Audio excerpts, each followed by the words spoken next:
After a full year of Cody Rhodes as the undisputed WWE Champion, he lost the championship at WrestleMania 41 to John Cena. He was one of the absolute workhorses of the WWE for 2 straight years and was finally given the chance to be the guy. We all know that his chase to become champion was absolutely legendary, but how good was his reign as champion?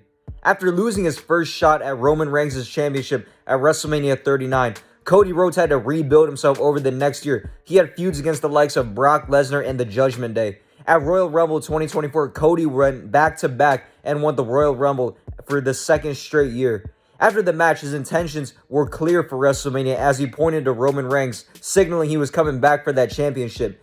Now in hindsight, we actually know how big of a moment this was. On the SmackDown after the Rumble, Cody said he wanted the title but not at WrestleMania as he gave a shot up to The Rock for no reason. Fans let WWE know how terrible of a decision this was, and the WWE actually listened. At the WrestleMania 40 press event, The Rock turned heel after Cody Rhodes took his match back, and the slap heard around the world happened, and then began one of the greatest roads to WrestleMania of all time. The Rock went Hollywood Rock again and aligned himself with Roman Reigns in the Bloodline. Now, you guys already know how amazing this storyline is, so I'm not really going to run through the entire road to WrestleMania 40. In the main event of Night 1 of WrestleMania 40, Roman Reigns and The Rock took on Cody Rhodes and Seth Rollins to determine whether the Night 2 main event would be Bloodline rules or the Bloodline would be banned from the match. The match had a slow start, like most Bloodline matches do. The heels were getting their heat and slowing the pace down. Eventually, The Rock used his power to make sure the referee couldn't do anything, and this match pretty much just became no disqualification. This is where the match actually picked up the pace and became chaos. These guys were going balls to the walls for 20 straight minutes with finishers and big moves. Eventually, The Rock hit Cody with the weight belt when Cody was about to hit Roman with the 3 crossroads. This led to The Rock hitting the rock bottom and the people's elbow to win the match and make the Night 2 main event Bloodline rules. On Night 2 of WrestleMania 40, the main event was Roman Reigns versus Cody Rhodes in a Bloodline rules match for the Undisputed WWE Championship. Now, this match is heavily remembered for the last 5 to 15 minutes, but even before the Bloodline rules insanity, these two put on an amazing match. They continued where they left off the previous year and showed that they have impeccable chemistry. The first interference came when Jimmy Uso super kicked Cody as he was going for the triple crossroads. Jey Uso came out, speared Jimmy off the stage. Then Solo came out and spiked Cody. Then they hit the spike spear combo just for Cody to kick out at 2. Then John Cena came out in return to take out Roman and Solo. Then The Rock comes out to give us another face-off between The Rock and John Cena at WrestleMania. Once The Rock dropped Cena, Seth Rollins came out with the Shield entrance and got taken out immediately. When it seemed hopeless for Cody Rhodes, we heard The Undertaker's gong. The Undertaker chokeslammed The Rock and left. Roman Reigns was back to his feet first and was given the option to either strike Cody or Seth with the chair. Instead of picking Cody and retaining the title, Roman chose revenge and struck Seth Rollins with the chair. Cody Rhodes took advantage and hit the triple crossroads to win the match. Easily one of the greatest main events of all time. The emotion, the payoff, the story, the nostalgia, and the hype of the match made this one of the most important matches of all time and started the next era of the WWE with Cody Rhodes leading it. An amazing match followed up by one of the greatest endings of all time. This was the culmination of one of the greatest storylines ever, and now it was time to see if Cody's title reign could follow up properly to this storyline. On the Raw after WrestleMania, Cody came out to thank the WWE Universe, only to be interrupted by The Rock. These two had a very strange segment that was very awkward. The Rock asked to hold Cody's title, which signaled what we thought was The Rock eventually coming back for that title. The segment actually damaged Cody's reign because no matter how good Cody's feuds would be, it felt like we were always waiting on The Rock. And we all know what happened with that. The Rock never came back to face off against Cody for that title, which made this pointless. Anyways, let's get on to Cody's title reign. Cody's first feud was against AJ Styles. This was an absolute dream match and it kicked off Cody's 1-year title reign. AJ Styles earned the title shot after defeating LA Knight, which set up Cody and AJ's match at Backlash France.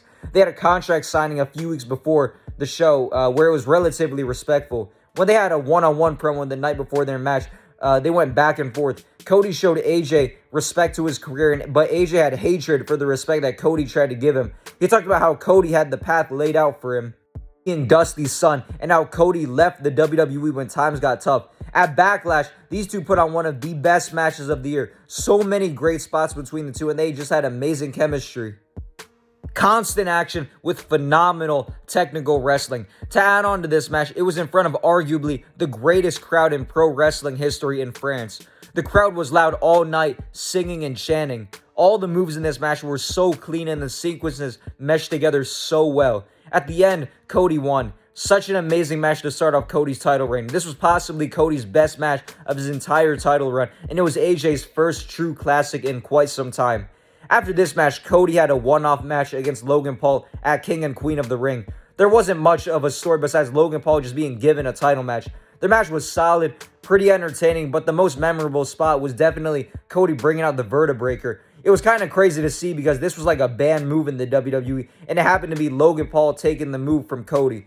Not much to note in terms of the storyline, but a good one-off match for a Saudi show. A few weeks later, AJ Styles asked Nick Aldis for another title shot, but Nick Aldis did not give him the shot. This led to AJ Styles coming out to the ring to announce his retirement and called Cody out to have a moment. Cody was crying and emotional, talking about what AJ meant to his career. This ended up being a fake out where AJ Styles attacked Cody. This was a rehash of the Mark Henry fake retirement, but it worked so well. If it ain't broke, don't fix it, and that's what the WWE did with this segment. It was one of the most impactful segments of the entire year, excluding the build of WrestleMania 40, of course. This ended causing Cody to give AJ Styles another title shot at Clash of the Castle in an I Quit match. Now, as for their Clash of the Castle match, it was great. The same great chemistry and sequences, but this time with more extreme spots and weapons. The use of weapons in this match really elevated it and made it even more personal every time they did a move. Neither guy was willing to quit no matter what happened. I'm not going to go through every single spot in these matches, but my favorite spot of this match was AJ going for the phenomenal forearm, only to get caught with the chair to the face and fall through a table outside the ring. AJ had Cody handcuffed and went to taunt Mama Rhodes. Mama Rhodes ended up slapping AJ. The ending came when Cody had AJ handcuffed to the ropes, and Cody threatened to hit AJ with the steel steps, causing AJ to say, "I quit." Cody ended up just hitting AJ with the stairs anyways. Another banger of a match between these two, albeit not as good as their first match at Backlash, but that would be a nearly impossible task to follow up. Overall, this was a great first feud for Cody, even though we knew there was no chance of him losing just yet. After the match, Solo Sikoa and the New Bloodline confronted Cody. This led to a brawl between the Bloodline and Cody Rhodes, Randy Orton, and Kevin Owens, which set up a new rivalry. Now, I will say it was clear what Cody's SummerSlam rivalry would be, which would be Solo Sikoa, and I was a bit disappointed because I felt like Randy Orton would have been a perfect opponent at the time. At Money in the Bank, they had a six-man tag team match with the New Bloodline versus Cody Rhodes, Randy Orton, and Kevin Owens. This was actually a pretty solid match, but I felt like it lacked any real stakes or an interesting story. Solo ended up pinning Cody. On SmackDown, Randy Orton and Cody Rhodes had a backstage segment with the title in between them, and this genuinely made it seem like they were setting up an eventual match between the two.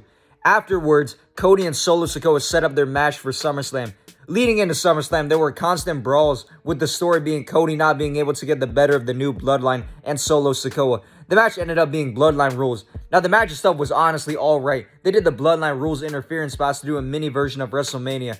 At the end of the match, Roman Reigns returned to make Solo Sikoa lose and help Cody pick up the victory. After this, Cody Rhodes went on to start his rivalry with Kevin Owens. Cody picked Kevin Owens as his opponent, but Kevin didn't want the shot because he didn't earn it. Eventually, Nick Aldis just made the match official. Going into the match, the story was that Cody Rhodes had knee problems and was going to play a part in the match in terms of whether or not Kevin Owens would take advantage of it. The match was good. It was more of a story-driven match that was slow-paced at times, especially in the beginning. It picked up more towards the end of the match. Kevin Owens had an opportunity to take advantage of Cody's knee injury, but decided not to. This led to Cody Rhodes picking up the win. This storyline would take a short break as Cody would move on to more Bloodline business.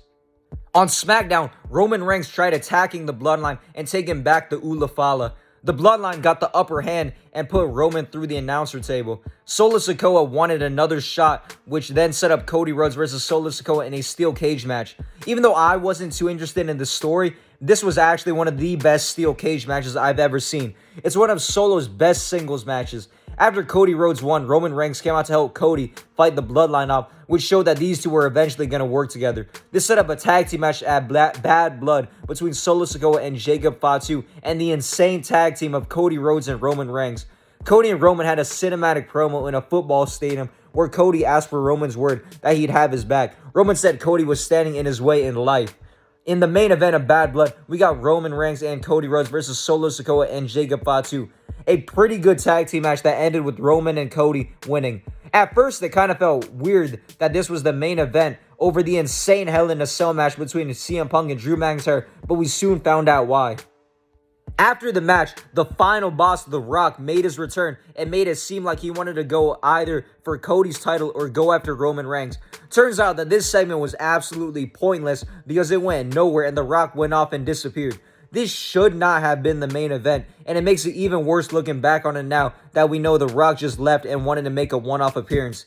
It did feel like Cody was just put in this tag team match to give us the team of Roman and Cody, so it felt kind of awkward for the story. Overall, for Cody, the feud was alright, but it should have been someone else like Randy Orton.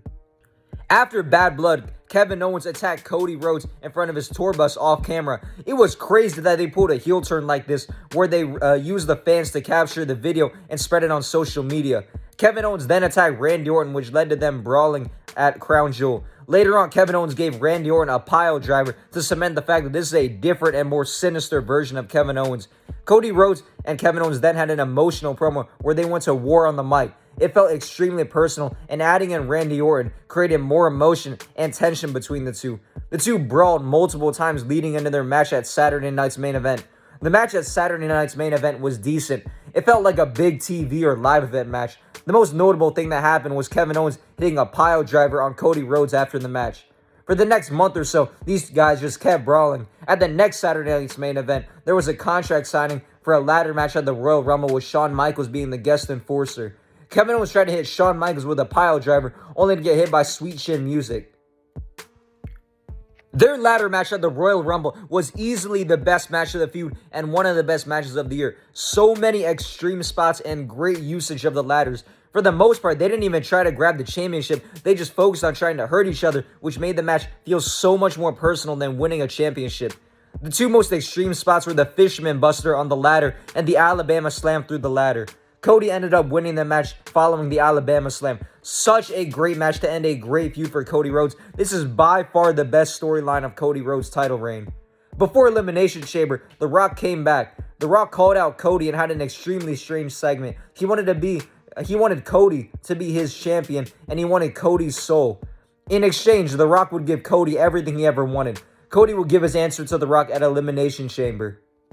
After this, Cody would then have to wait for a challenger for WrestleMania. The challenger would be determined at Elimination Chamber. John Cena ended up winning the chamber to earn his spot in the main event of WrestleMania against Cody Rhodes.